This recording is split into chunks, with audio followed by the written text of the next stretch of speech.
အောင်ပွဲအီလီယာနဲ့ KG တို့တွေ့ရလုံးကတော့အီလီယာဖြစ်နေတော့ကျွန်တော်က KG ဘက်ကနေပြီးတော့ရှေ့နေနည်းနည်းလေးလိုက်ကြည့်မယ်ဗျာ KG နိုင်မယ်လို့မပြောဘူးနော်အဲ့လောက်ထိအောက်ကြီးပြင်းပြင်းပေါက်နေလို့သူ့ရဲ့စွမ်းဆောင်ရည်တွေကို shout out လုပ်ပေးမှာပါအားလုံးသိတဲ့အတိုင်းပဲအခုချိန်ကအီလီယာရဲ့ prime ပါလက်ခံချင်းလက်မခံချင်းဒါဒီအမှန်တရားပါတစ်ချက်တော့ပါရှိတယ်bouncing skill စောင့်ရမ်းကောင်းတယ်။နဘန်း background လည်းကောင်းကောင်းရှိတယ်။ MMA ကစားမယ်ဆိုရင်မဖြစ်မနေလိုအပ်တဲ့ bouncing plus wrestling skill နှစ်ခုလုံးသူ့မှာပြည့်စုံနေအောင်ရှိတယ်။တစ်ဖက်ကပပ KG ကနဘန်း background ကဆိုပေမဲ့25ခုဆန်လို့ပဲရွှေတီးဆောင်ခဲ့တဲ့အချိန်တွေကလောင်းအကိုးမှာကုန်ခဲ့ပြီ။ KG ကိုဘောင်ဆာလို့ပဲတမုတ်လို့ရမယ်။ဒါပေမဲ့အီလီယာလိုမျိုး bouncing skill ကောင်းဘောင်ဆာမျိုးတော့မဟုတ်ဘူး။ရေကူးလက်တီပါဝါသမားပါ။ skill ထက်ကြမ်းမိုင်းဆန်တဲ့White လက်တီပိုင်ရှိမှာ Justin KG ကိုကျမိုက်ဆိုပြီးတော့စခေါ်ခဲ့တာကကျွန်တော်တို့ MMA မြန်မာတင်းတဲ့က admin ကိုတုတ်ပါ2019 2018အချိန်တုန်းက KG ဆိုတာတကယ်ကိုမှကျမိုက်ပါကျော်သာဝင်းတို့စိုးလင်းဦးတို့မိုက်တယ်ဆိုတာတနာတယ်သူတို့ထက်ပိုမိုက်တယ်အသက်ကလည်း28 29ဝန်းကျင်ဆိုတော့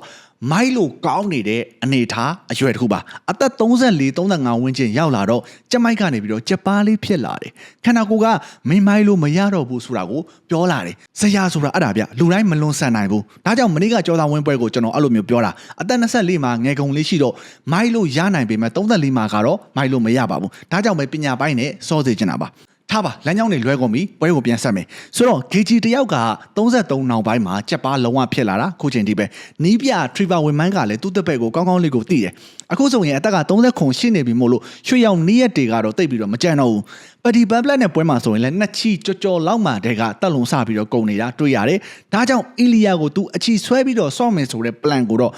တိတ်တော့မကြိုက်ဘူးအီလီယာကပွဲတော်များများကိုပထမအချီဒုတိယအချီလောက်မှာပြတ်ထားတတ်ပါတယ်အဲ့ဒီအချိန်တွင်မှာပါဝါအကုန်သုံးတာပါနောက်ချီတွေမှာတက်လုံးသူလဲကုန်လာတတ်တယ်ဂျက်ဆင် KG လဲထုံးနီ၎င်းတူပါပဲအဲ့ဒါကို KG တို့အုပ်စုတင်းဘက်ကနေပြီးတော့အချိန်ဆွဲဆော့မယ်ဆိုတော့စိတ်တော်ဝင်စားတယ်အမှန်ဆိုရင်ပထမအချီပါသူ white ကို white ဆိုရင်တယောက်ကို50စီအခွင့်အရေးရှိနေပါတယ်စကေးမကအေလီယာတာပေမဲ့ပါဝါမှာ KG ကလုံးဝမနေဘူးဒါကြောင့် first round မှာ2ယောက်သာရှင်ဖြုတ်ကြမယ်ဆိုရင်2ယောက်စလုံးမောက်နိုင်ပါတယ်အဲ့လိုမဟုတ်ဘဲနဲ့ KG ဘက်ကနေပြီးတော့အချီဆွဲဆော့ရင်အချိန်ကြာလာလေသူလဲကုန်လာလေဖြစ်မယ်အဲ့ခါကျရင်အသက်29ပဲရှိနေတဲ့အေလီယာအတွက်ပို့ပြီးတော့ကောင်းသွားလိမ့်မယ်ဝိတ်ပိုင်း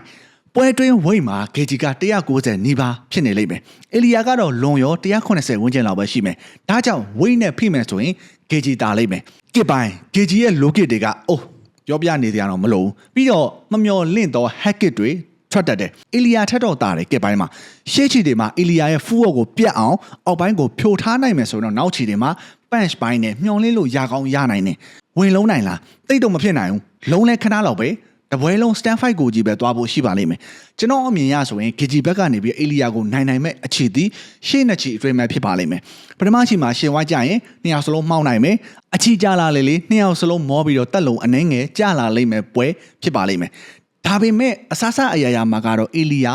အသာပါဒါကတော့ညင်းလို့မရအောင်အသက်ရွယ် scale ပိုင်းလုံးဝအသာကြီးပါ Jones Emel လိုကောင်ကြီးကိုစုပ်ပြတ်တတ်နေအောင်လုံနိုင်ခဲ့တယ်။ Volkanovski လိုမျိုးအလဲထိုးခတ်တဲ့ကောင်ကိုအမောက်သိပ်ပြတယ်။ဘယ်သူမှအလဲမထိုးနိုင်သေးတဲ့ Holloway ကိုအမောက်ထပ်ပြီးတော့သိပ်ပြတယ်။ Oliveira လည်းအမောက်ပဲ။ဆိုတော့သူကတော့ on the elephant ပါ။ညင်းမရပါဘူး။ဒါပေမဲ့ MMA မို့လို့ဘာမဆိုဖြစ်နိုင်ပါတယ်။ကိုကြိုက်တဲ့လူကိုရွေးပါ။ပေါက်ကြီး Ilya 1.235 kg 483ပါ။ Ilya အထက်ကြီးပါ။ပွဲကောင်းတစ်ပွဲတော့ဖြစ်မှာပါ။နေရောတာပါဘဲကလေ channel MSN ကပါအဲ့ဒါ